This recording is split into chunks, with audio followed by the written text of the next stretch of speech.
Bonsoir, merci d'être avec nous sur Journal de guerre. Au 63e jour de la guerre entre le Hamas et Israël, voici ce qu'il fallait retenir de la journée à 19h30.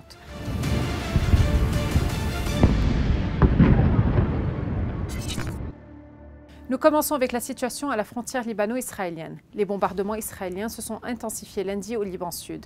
Vers midi, un raid israélien a visé la région de Aït al-Shab et un obus est tombé à quelques mètres de l'endroit où se déroulaient les obsèques de Hassan Ma'an-Srour, un combattant du Hezbollah tué dimanche.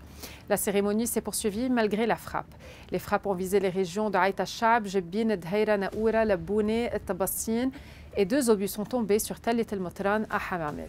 Des avions de reconnaissance ont survolé les régions au-dessus des secteurs ouest et central et ont bombardé Aït Aloun, Meis el-Jabal, Houla et Wadi Jamal. Les médias israéliens ont rapporté des tirs de roquettes sur la Haute-Galilée où un drone a été abattu au-dessus de la ville de Safad. Ils ont aussi rapporté que les habitants des colonies limitrophes de la frontière libanaise ont été priés de rester dans des endroits sûrs. Le Hezbollah a revendiqué dans un communiqué une attaque contre la position militaire israélienne à Hamra. En matinée, des avions de reconnaissance israéliens ont survolé les villages des secteurs ouest et central jusqu'au fleuve Litani, alors que les tirs d'artillerie ont ciblé les abords de la ville de Aït Aloun. La ministre française des Affaires étrangères, Catherine Colonna, a rencontré le commandant de la FINUL, le général Haroldo Lazaro, à la résidence officielle de l'ambassadeur de France à Beyrouth. Prévenir une escalade entre Israël et le Hezbollah soutenant le Hamas est au cœur des entretiens de la ministre française au lendemain de sa visite en Israël et en Cisjordanie occupée.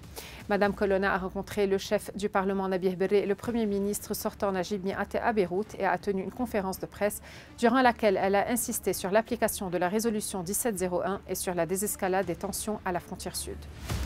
Le bilan humain depuis le début de la guerre à 19h30 heure de Beyrouth. Du côté israélien, 1200 morts sont officiellement recensés par l'État hébreu depuis début novembre, un chiffre qui n'a pas changé selon les données publiées par le ministère des Affaires étrangères israélien.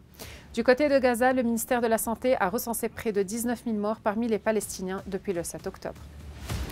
Le secrétaire américain à la Défense Lloyd Austin a rencontré son homologue israélien Yoav Gallant, le premier ministre israélien Benjamin Netanyahu ainsi que d'autres dirigeants à Tel Aviv dans le cadre d'une tournée au Moyen-Orient visant à empêcher le conflit entre Israël et le Hamas de s'étendre davantage. Il a déclaré que Washington continuera à fournir armes et munitions à Israël et ne pas vouloir imposer un calendrier à Israël, soulignant que le Pentagone demeure toutefois favorable à l'acheminement d'aide humanitaire dans la bande de Gaza. M. Austin a également appelé le Hezbollah à ne pas provoquer un conflit plus large sur fond d'échanges de tirs transfrontaliers quasi quotidiens entre l'armée israélienne et la formation pro-iranienne. Le porte-parole de l'armée israélienne, Daniel Hagari, a déclaré lundi que le Hezbollah, un supplétif de l'Iran, entraîne le Liban dans une guerre inutile qui aurait des conséquences dévastatrices pour le peuple libanais. Merci de nous avoir suivis sur Ici Beyrouth. On se retrouve demain pour un autre résumé de la situation. Vous pouvez suivre toute l'actualité concernant cette guerre sur notre site web www.icibeyrouth.com sous la rubrique Guerre Israël-Hamas ainsi que sur tous nos réseaux sociaux.